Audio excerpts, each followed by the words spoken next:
रोज एक ओवी संतांची,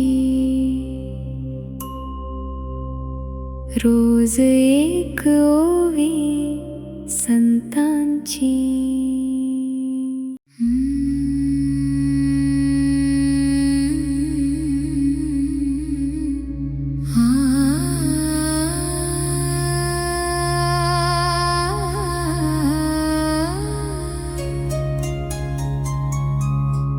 आता अभिनव वाग्विलासिनी, जे चातुर्य कला कामिनी, ते शारदा विश्वमोहिनी. नमिला नमस्कार. रोज एक ओवी संतांची ह्या माझ्या मालिकेमध्ये सगळ्यांचं मनपूर्वक स्वागत. आपण 2 ओव्यांचा विचार केला. संत तत्त्वज्ञ ज्ञानेश्वर माऊलींच्या ज्ञानेश्वरीतील पहिल्या 2 ओव्या.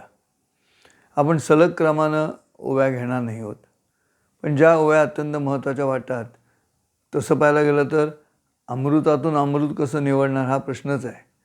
पण तरीसुद्धा ज्या ओव्या मला व्यक्तिशः आवडल्या असं म्हणू आपण, त्या ओव्यांची निवड करून मी आपल्याशी हा संवाद साधणार आहे. खरं तर श्री गणेशाचं वंदन करून झाल्यानंतर संत तत्त्वज्ञ ज्ञानेश्वर माऊलींनी देवी सरस्वतीचं वंदन केलेलं आपल्याला दिसतं. मध्ये काही ओव्या आहेत गणपतीचं वर्णन करणाऱ्या. ते तवर्ण वपू निर्दोष मिरवित असे, असं म्हणत श्री गणपतीच्या तेजाचं वर्णन केलेलं आढळतं. परंतु जेव्हा पुढचा मुद्दा येतो आणि तो आहे देवी सरस्वतीचा, तिथे जी ओवी आहे ती आत्ताच आपण ऐकलीत. आता अभिनव वाग्विलासिनी, जे चातुर्य कला कामिनी, ते शारदा विश्वमोहिनी नमिली मिया. मी नमन करत आहे. कोणाला नमन करत आहे तर आता अभिनव वाग्विलासिनी. सरस्वतीचं इतकं सुंदर वर्णन आहे. वाग्विलासिनी म्हणजे भाषेचा आनंद, भाषेचं सौंदर्य, भाषेची व्यापकता, हे सगळं ज्या देवीमुळे शक्य होतं ती वाग्विलासिनी असं म्हटलेलं आहे. आणि ही जी वाग्विलासिनी आहे ती सरसहा इति सरस्वती आहे. सरस आहे, सरस हा इति सरस्वती असं म्हटलेलं आहे. आणि सरस या शब्दाचं वैशिष्ट्य सांगितलेलं आहे. आणि ते असं आहे की संस्कृतमध्ये एक वचन आहे, सरसो विपरीताश्चेत सरसत्वम न मुच्यती, साक्षरा विपरीताश्चेत राक्षसा एव केवलम.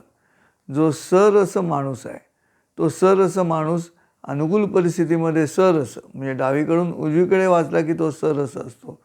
आणि विपरीत स्थितीमध्ये सुद्धा तो उजवीकडून डावीकडे वाचला तरी शब्द सरसच राहतो. सरस विपरीताश्चेत सरसत्वम न मुच्यते. परंतु जो नुसता साक्षर आहे तो मात्र साक्षरा विपरीताश्चेत राक्षसा एव केवलम.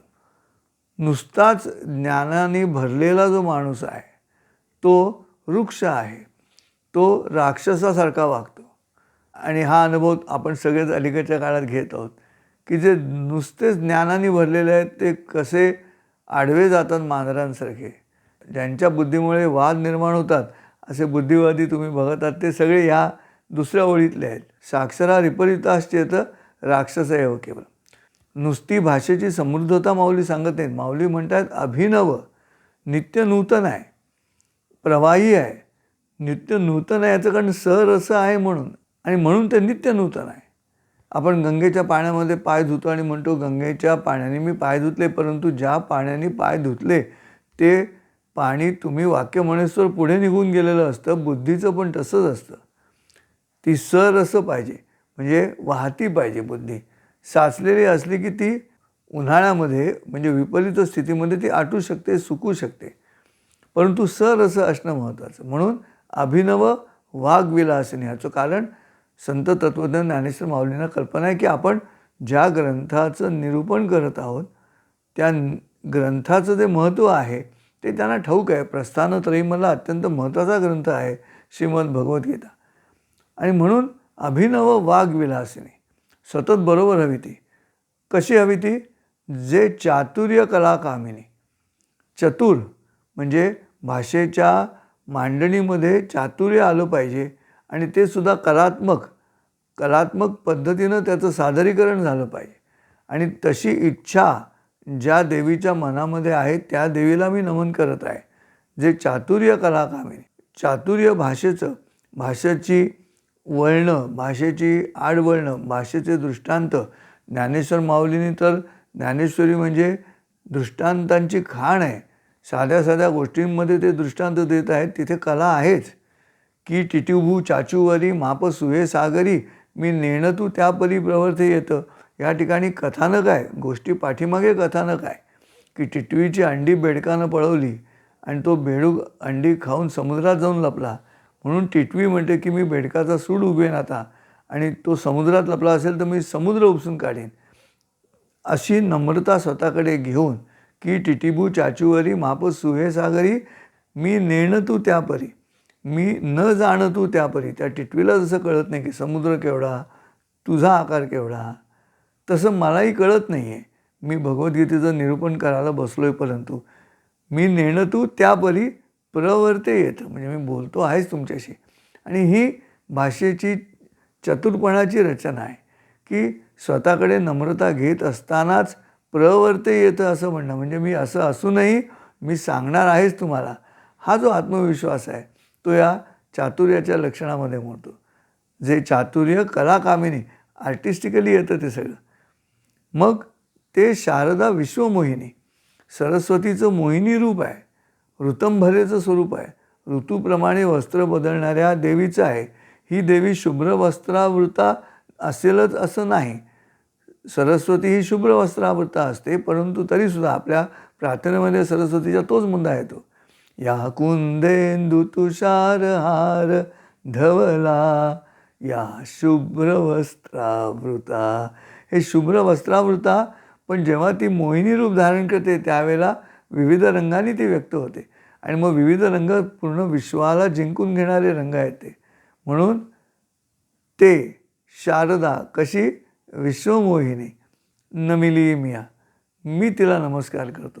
जी अभिनव वाग्विलासिनी आहे, जी चतुरतेनं मुद्दे मांडते, आपले दृष्टांत देऊन मुद्दे समजावून सांगते, जी भाषा समजावून सांगते, ऐकणाऱ्याच्या समजावून सांगते, म्हणून ती समजावून सांगते.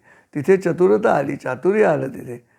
आणि मग विश्वमोहिनी, ही मोहिनी जी आहे, मोहिनी हे जे रूप आहे ते केवळ शुभ्र वस्त्रावरता नाही, तर ते प्रत्युत्पन्नमतीचं लक्षण आहे. म्हणजे प्रतिउत्पन्नमती. जसा विषय समोर येईल तसतशी ती बुद्धी जन्माला येते. त्या मतीचं नाव आहे प्रतिउत्पन्नमती. आणि म्हणून ती कशी आहे? ती विश्वमोहिनी आहे.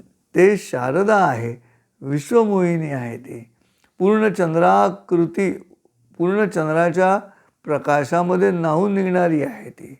म्हणून ती शारदा आहे. श्रोत्यो, जेवढं बोलावं तेवढं कमी आहे. परंतु हे ऐकल्यानंतर आपल्या असं लक्षात येतं की आपल्या व्यक्तिगत जीवनामध्ये आपल्याला किमान एवढं घ्यायला हरकत नाही की आपण सरसं असलं पाहिजे. इकडून सरसं, तिकडून सरसं, अनुकूल परिस्थितीमध्ये सरसं, प्रतिकूल परिस्थितीमध्ये सुद्धा सरसं.